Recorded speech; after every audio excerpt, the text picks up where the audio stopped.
Bon, ce sont des camarades de parti yoo xam ne peut-être am nañ frustration mais il faut quand même dire que avant APR Pikine Rouge amoon na APR Pikine va mal ñun ñi man j'ai adhéré le parti depuis 2009 donc parti bi amul dara loo xam ni xew na fi wala am na fi te du ma ko yëg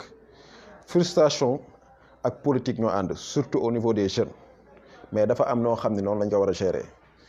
président Macky Sall mënuñoo wax ni joxul Pikine cëram. tey ñun ñu nekk au niveau de la jeunesse xam nañ ban cër le président jox Macky Sall ñun ba ñu nekk arrivé au pouvoir peut-être 80% des responsables des jeunes ñun ñëpp nous étions dans une situation boo xam ni c'était une situation boo xam ni presque 90% bi jàpp ñoon ci dara mais tey je peux dire à 100% jeunes yooyu yëpp ñu nekk jàpp nañ ci dara politique tamit dafa laaj tey dafa laaj def nànk ak nànk tey ñun yàgg nañ mener des combats. yàgg nañ de mener des combats pour accompagner la jeunesse de Pikine pour ñu am emploi accompagner la jeunesse de Pikine pour ñu am tey taxawaay ci gouvernement bi am taxawaay ci dispositif parti bi te on a toujours eu gain de cause avant les élections on a vu Pikine va mal président recevoir na leen ñu am satisfaction donc bu amee beneen mouvement boo xam dafa ñëw combat dafa bëri ay façons nous ne sommes pas des adversaires nous sommes des camarades lépp loo gis waxtaan la.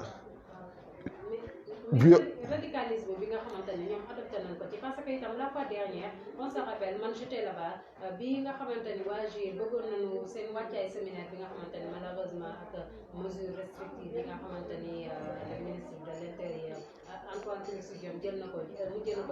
moom moo tax ñu xaw cee dellu ginnaaw mais bi ba taxawee foofu noonu di def réunion ci la leen waa APR Pikine Rouge fekk ci permanence bi d'ailleurs sax mu jëntawuñ fa fekkante mais ñoom gën a demee après par la suite mairie de la ville pour tenir fa seen réunion mu jënta bi dafa mujjee tasaaroo ndax waa APR Rouge ñoom ñoo ne waa JIR pour fi tenir dara pourquoi ñoom bon si je me trompe pas vous êtes pas donte ay camarades de parti ngeen mais vous n'êtes pas dans la même logique parce que JIR soo koy dégg mooy ki nga xamante groupe d'information mooy maanaam bërëb boo xam ne dañ fay fësal mooy lépp loo xam ne réalisation du président Macky Sall la mais ñoom côté emploi la ñuy xeex mais radicalisme bi ñu ko bëgg a adopté yéen waa JIR qu'est-ce que cela vous fait? non xam nga au delà JIR man mii di wax APR laa bokk donc ñaari casquette yëpp laa mën a waxee tey département Pikine ñoo ko bokk mais ñun on ne répondra jamais à la violence Mbaye Sène doo ko mës a gis fu ñu defee violence Baye Diop doo ko mën a gis fu ñu def violence Zahra Gadio doo ko mës a gis fu ñu defee violence parce que dañoo dépassé cette étape lu ñu waroon def ji nga au niveau à l'échelle départementale au niveau des jeunes on l'a fait man c'est en 2009 que j'ai dit que au niveau des instances de la COJER du département de Pikine je me retire parce que j'ai dépassé l'âge de 35 ans ma priorité aujourd'hui c'est ma commune donc tey suñu ay rakk bu ñu ñëwee war a jël la relève véritablement dañuy leen jàpp ni que ñun on peut être dans des positions d'encadrement ñun politique jaar nañ fu nekk dund nañ lu nekk mais politique dafa laaj patience dafa laaj muñ politique adepte jusqu'au boutisme jarul def parce que boo nee man adepte jusqu'au boutisme même bu may mën sama combat bu nekkee échec sax dama siy dem jusqu'au bout da ngay mbëkk miir ñun ñëpp ay jeunes lañ dëkk Pikine problème mënul ñàkk mais lu metti rek ñu xam ne au delà politique bi ñoo bokk Sénégal lépp si toog waxtaan lay mujjee donc boo tax ay activités yi du fi am ak activité du fi am ak fu yi may force activités yi ñoo ngi am à l'échelle des communes à l'échelle départementale nag c'est un peu difficile parce que le département c'est la somme des 16 communes département bi Mbaye Sène day jóge Thiaroye Malal jóge Djiddah Thiaroye Kaw keneen jóge Keur Massar ñu daje fa mais tey les véritables activités des leaders politiques c'est au niveau des communes donc activité départementale animation politique kese la donc yooyu tamit nañ si bàyyi xel ñu xam ne ñun ñoo bokk parti bi ay ndaw lañ mais nañ joxante loxo xam ne tey Sénégalais yi ñu ngi xaar feneen fu dul sàndante xeex saagante. mais Mbaye Sène yow en tant que responsable politique nekk fii ci commune Thiaroye Gare mais dafa mel ni nag APR boo dee xool ni parti bi nga bokk dafa mel ni ñoom seen jeunesse rek ñoom ñoo jàpp ni ñoom ñoo yeyoo li nga xamante ni moom la ñuy réclamer muy des postes de travail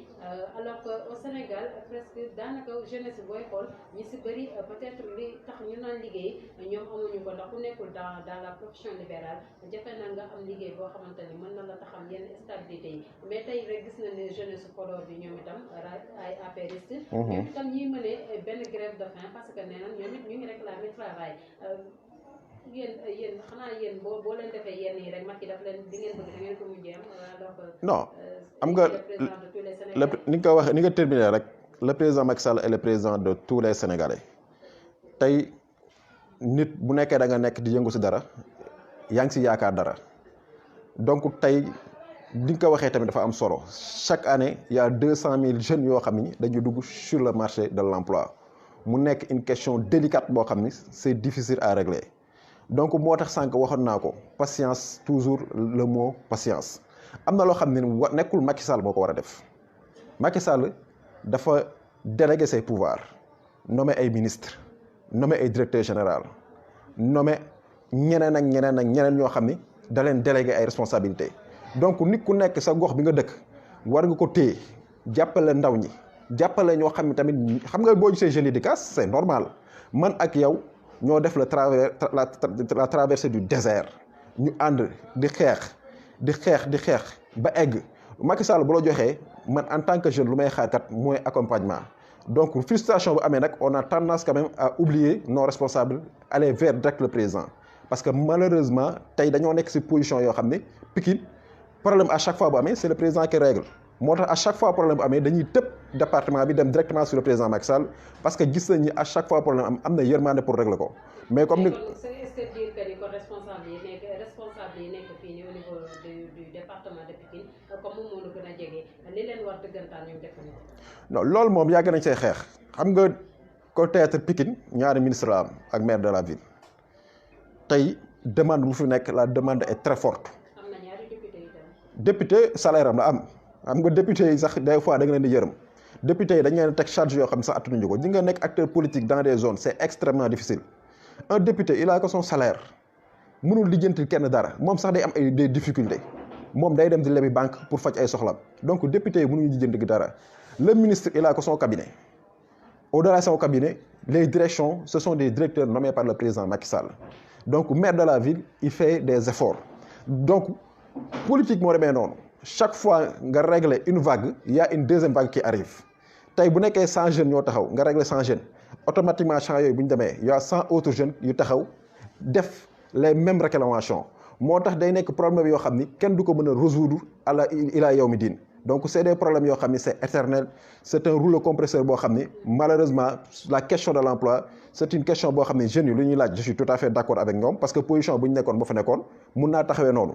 mais dama leen wax rek que ay jeunes lañ ay frères lañ lépp mun nañ ko def dans les règles de l'art ñu ànd si jàppandoo jàppanañ ci. est-ce que yaakaar nga ni li ngay message bi ngay lancé nii dina nekk loo xam ne mën na dugg ci nopp